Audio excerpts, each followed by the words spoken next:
What's up? Hey, it's Mike Thackeray, host of the Open Mic Podcast, where we are the voice of small business. Today, I want to tell you how I avoid overhead expense creep.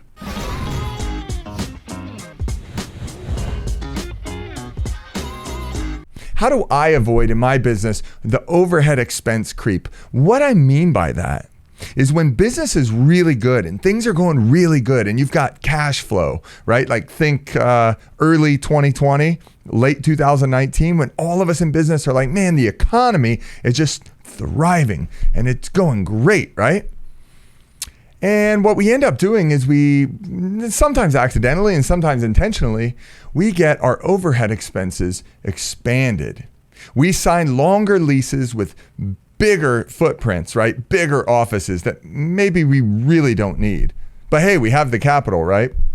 We buy the vehicles, new. We lease them long term. We do things. We act as if money is great because it is. Business is great because it is. But then we're not prepared for things like the 2020 pandemic.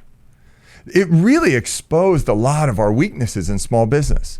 And I want to tell you, if you can have the discipline to keep your overhead expenses as low as you can and be an efficient business, then when anything happens, like a pandemic, or I don't care who's in office, I don't care what happens, when the economy goes down, because it eventually does, then it goes back up. In that downtime, you're not going to have these expenses that are financed for the long term, that are maybe contracts signed up for the long term. They're not frivolous purchases that you just want to have as opposed to have to have.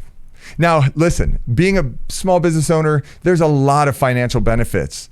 And having your business hold up your lifestyle and paying for a lot of things is not a bad thing when done the right way.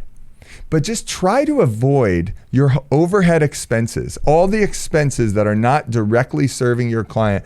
Try to avoid them getting too big and getting out of control.